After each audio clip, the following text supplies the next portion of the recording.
Ya. Dari Syekh Mustafa Al-Ghalayani, ia berkata, "Inna fi yadi syubbani amrul ummah wa fi iqdamiha hayataha." Inna, sesungguhnya, fi yadi syubban, di tangan seorang pemudalah, amrul ummah, kehidupan bangsa, wa fi iqdamiha, dan di bawah pijakan kakinya, hayataha, kehidupan. Namun, mengapa topik trending perbincangan dan masalah di era globalisasi sekarang adalah maraknya krisis moral dan maraknya krisis akhlak? Betul apa betul? Mungkin hal ini disebabkan oleh dua sebab. Sebab yang pertama, karena kurang kesadarannya orang tua dalam membentuk dan mendidik generasi mudanya, yang kelak mereka semua akan menjadi seorang pemimpin bangsa dan pemimpin agama.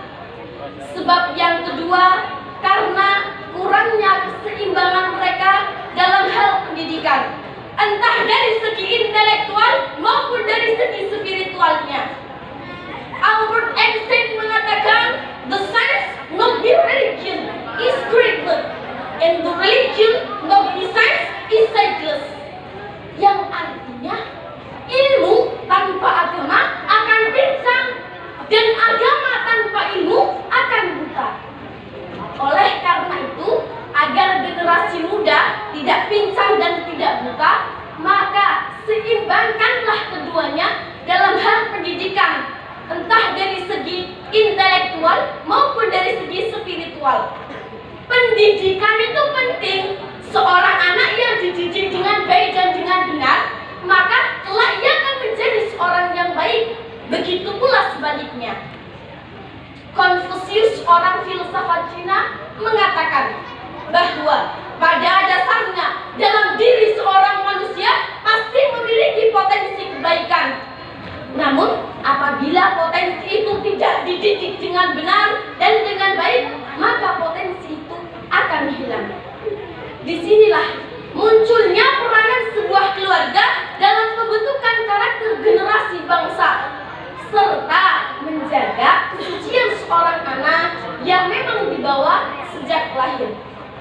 Rasulullah Shallallahu Alaihi Wasallam bersabda, "Ma min maulidin illa yuladu 'alal fitrah," yang artinya, dan tidaklah ada kelahiran seorang anak melainkan kelahirannya dalam keadaan yang suci.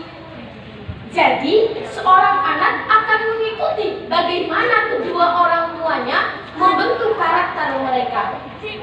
Dr. Andes Abdullah Yasin mengatakan bahwa ada dua aspek yang harus dijaga, yaitu aspek intelektual yang terdiri atas jasmani dan akal seorang anak, serta aspek spiritual yang terdiri atas akhlak dan rohani.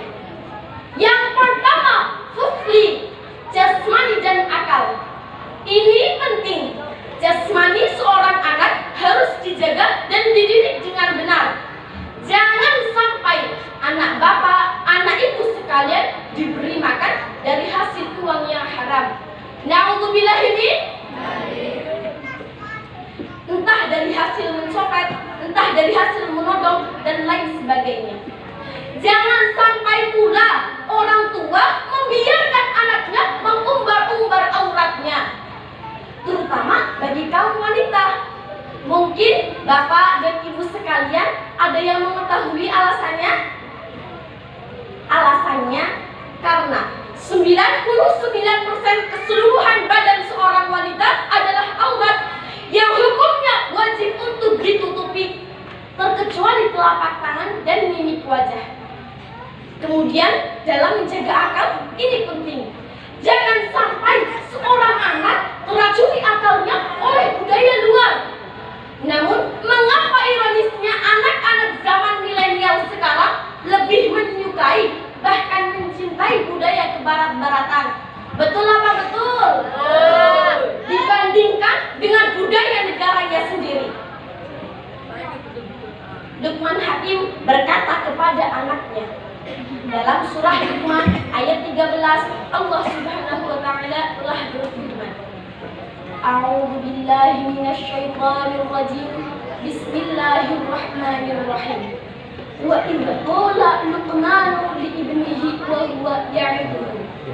Ya bunayya la tusyrik billah inna syirka la zulmun 'adzim. Shadaqallahul 'adzim. Yang artinya, dan ingatlah ketika Luqman berkata kepada anaknya ketika ia memberikan pelajaran baginya, wahai anakku, dan janganlah engkau mempersekutukan Allah. Sesungguhnya mempersekutukan Allah adalah kezaliman yang besar. Ayat ini menjelaskan tentang penanaman akhlak pada diri seorang anak dalam akalnya, supaya cenderung seorang anak akan selalu melakukan perbuatan kebaikan karena ia yakin bahwa ada Tuhan yang selalu mengawasinya. Ibu bapak masih semangat? Masih? Kemudian aspek yang kedua adalah akhlak dan rohani. Akhlak dan rohani seorang anak harus dididik dengan benar dan dengan baik. Mengapa? Supaya seorang anak patuh dan hormat kepada kedua orang tuanya dan senantiasa bersyukur kepada Allah Subhanahu wa taala. Dalam surah Luqman ayat 14, Allah Subhanahu wa taala berfirman, A'udzu billahi minasyaitonir rajim. Bismillahirrahmanirrahim. Wa wassaynal insana biwalidayhi hamalathu ummuhu wahnan 'ala wahn wa fisaluhu fi 'amalihi wa fisaluhu fi 'amalihi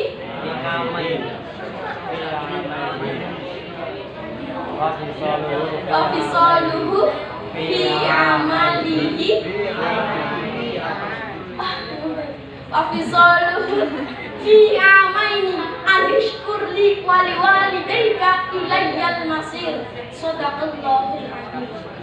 Hadirin hadirat yang dirahmati Allah, demikian dan sekian dari saya. Banyak kesalahan dari tingkah laku maupun perkataan saya mohon maaf yang sebesar-besarnya.